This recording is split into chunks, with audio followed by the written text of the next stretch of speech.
வருட உறுப்பினர் எண்ணிக்கை 18 இருந்தது, 17 இருந்தது, பிறகு 18 ஆச்சு, மீண்டும் 17 ஆயிடுச்சு. 2 நாட்களுக்கு முன்னர் கூட உங்களோட மாநில தலைவர் புதிதாக பொறுப்பேற்ற செல்வ பெருந்தகை அவங்க கட்சியோடு போக மாட்டாங்கன்னு சொல்லியிருக்காங்க. இன்னைக்கு போனதுனால லாபம் இல்லை, நஷ்டம் இல்லைங்கிற எப்படி பார்க்குறீங்க? கன்னியாகுமரி மாவட்டத்தை பொறுத்தவரையில் காங்கிரஸ் கட்சியை பொறுத்தவரை மிகவும் பலமாக இருக்கிறது. ஏன் நான் இதை சொல்லுகிறேன் என்று சொன்னால், 2011ஆம் ஆண்டு மரியாதைக்குரிய விஜயதரணி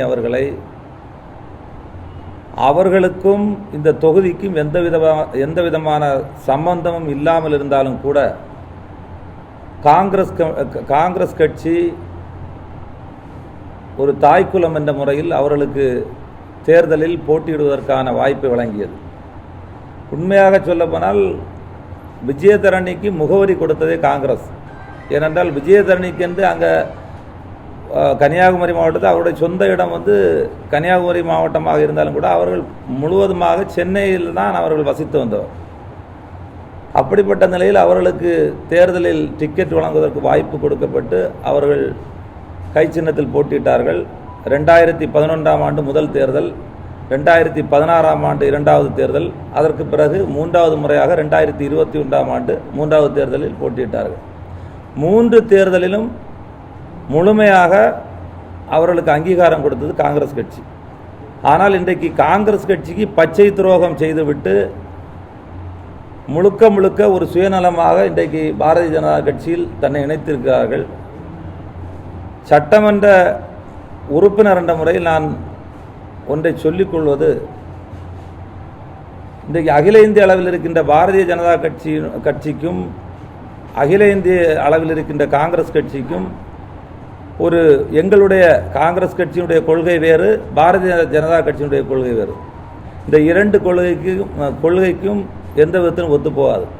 அப்படி இருக்கின்ற சூழ்நிலையில் காங்கிரஸ் கட்சியின் கொள்கையை பின்பற்றி வந்த ஒரு விஜயதரணி இன்றைக்கு பாரதிய ஜனதா கட்சியில் ஐக்கியமாக இருக்கிறார் என்று சொன்னால், நிச்சயமாக எங்களுடைய கொள்கையில் இருந்து அவர்கள் இன்றைக்கு அந்த கொள்கையை பின்பற்றலாம் என்று சொன்னால் அது இதை விட ஒரு மோசமான விஷயம் ஒன்றும் கிடையாது. ஆனால் இன்றைக்கு காங்கிரஸ் கட்சியை விட்டு போயிருக்கின்றார்கள். இதுக்கு மக்கள் தான் தக்க பாடத்தை புகட்டுவார்கள். அவர்கள் பாரதிய ஜனதா கட்சியை பொறுத்தவரையில் உங்களுக்கு நல்லா தெரியும், அவங்க ராஜஸ்தான், மத்திய பிரதேசத்தில் இது மாதிரி குதிரை பேரம், இவருடைய மற்ற மாநிலங்களில் அரங்கேற்ற எதிர்கட்சி எங்கெல்லாம் இருக்கிறதோ அந்த இடங்கள்லாம் இது மாதிரி குதிரை பேரம் செய்து ஒரு எம்எல்ஏ தன்னுடைய இயக்கத்திற்கு கொண்டு இந்த எம்எல்ஏ மூலமாக மற்றவர்களை பிடிப்பதுதான் அவருடைய அந்த ஒரு கொல்லைப்புறம் வழியாக அரசியல் செய்யக்கூடியதான் பாரதிய ஜனதா கட்சி. இது நிச்சயமாக தமிழகத்தில் இது எடுபடாது. அதுவும் கன்னியாகுமரி மாவட்டத்தை பொறுத்தவரை இன்னும் காங்கிரஸ் கட்சியினுடைய வேட்பாளர் யாரை அறிவித்தாலும் அகில இந்திய காங்கிரஸ் கமிட்டி கன்னியாகுமரி மாவட்டத்தில் உள்ள ஒருவரை அறிவித்து நிச்சயமாக அவர்கள் முடிந்தால் எதிர்த்து போட்டியிடட்டும். பாரதிய ஜனதா கட்சி டெபாசிட் இல்லாத அளவில் தேர்தல் பணியாற்றி எங்களுடைய கட்சியினுடைய வேட்பாளர் நாங்கள் வெற்றி பெற செய்வோம். இதனால் எங்களுக்கு எந்த விதமான பாதிப்பு கிடையாது. இல்லைனா நீங்கள் இதை விளவங்கோடு தொகுதி மக்கள், கன்னியாகுமரி மாவட்ட மக்கள் தான் நீங்கள் நேரடியாக கேட்கலாம். அதனால் இவங்களால் காங்கிரஸ் கட்சிக்கு எந்த விதமான பாதிப்பும் எங்களுக்கு கிடையாது.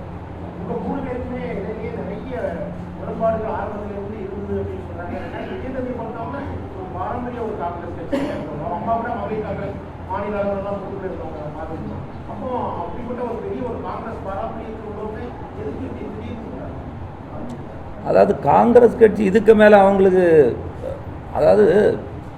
எவ்வளவோ கட்சியில் உழைப்பவர்கள் இருக்காங்க.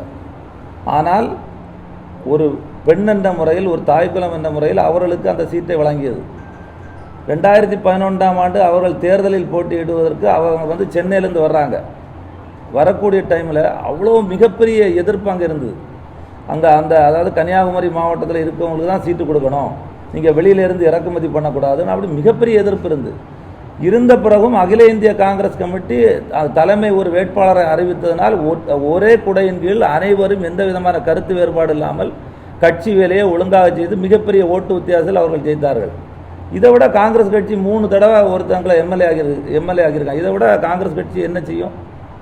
அதனால் அவங்களுக்கு அகில இந்திய அளவில் பொறுப்பு வழங்கப்பட்டது. இப்போ கூட சட்டப்பேரவையில் கொறடா பொறுப்பு அவங்களுக்கு இருக்குது. இதை விட பொறுப்பு எப்படி? இப்போ கட்சியில் உழைப்பவர்களுக்கு நிச்சயமாக காங்கிரஸ் கட்சி அங்கீகாரம் கொடுக்கும். அதில் வந்து எந்த விதமான மாற்று கருத்தும் கிடையாது. குற்றச்சாட்டே வந்து தலைவர் பதவி கூட அவங்களுக்கு கொடுக்கப்படலை, சட்டமன்ற காங்கிரஸ் கட்சியினுடைய பொது தலைவர் பதவி கொடுக்கப்படலை, தொடர்ந்து பெண்கள்ங்கிறது காங்கிரஸ் கட்சியில் புறக்கணிக்கப்படுறாங்க அப்படிங்கிறது அவங்களுடைய பிரச்சனை. டெல்லியில் அவங்க சேர்த்தப்பறம் குற்றச்சாட்டு, அவங்க பேட்டியில் சொன்ன குற்றச்சாட்டு எப்படி பார்த்து இல்லை, காங்கிரஸ் கட்சி முழுமையாக அங்கீகாரம் வழங்கியிருக்கிறது தான் நான் சொல்ல முடியும். ஏன்னா அதாவது அதுதான் ஏற்கனவே சொன்னேன், காங்கிரஸ் கட்சியில் அதுவும் கன்னியாகுமரி மாவட்டத்தில் இவங்களோட நல்ல உழைக்கக்கூடியவங்கெல்லாம் இருந்திருக்காங்க. ஆனால் கூட காங்கிரஸ் கட்சி ஒருத்தரை வந்து மேலேருந்து சொல்கிறாங்க இன்னார் வேட்பாளர். அப்படி இருந்த பிறகும் முழுமையாக வந்து அந்த கட்சிக்கு ஆதரவாக நின்று கடைகோடி தொண்டர்கள் அவங்க வந்து வேர்வை சிந்தி அவங்க இரவு பகலாக உழைத்ததனுடைய அங்கீகாரம் தான் அந்த சட்டமன்ற உறுப்பினர். ஆகவே அந்த சட்டமன்ற இப்போ 3 தடவை இது மாதிரி மற்ற மாவட்டங்களில் நீங்கள் பாருங்கள். அதனால் காங்கிரஸ் கட்சி இதில் வந்து மிக நேர்த்தியாக தன்னுடைய பணியை செய்திருக்கிறது. ஆனால் காங்கிரஸ் கட்சிக்கு துரோகம் இழைத்து விட்டு இன்றைக்கு இன்னொரு கட்சி போயிருக்காங்க, அங்கேயாவது அவங்க சந்தோஷமாக இருக்கட்டும், ஒன்றும் பிரச்சனை இல்லை. ஆனால் அவங்க பருப்பு வந்து கன்னியாகுமரி வட்டத்தில் வேகாது. இதுதான் உண்மையான நிலை.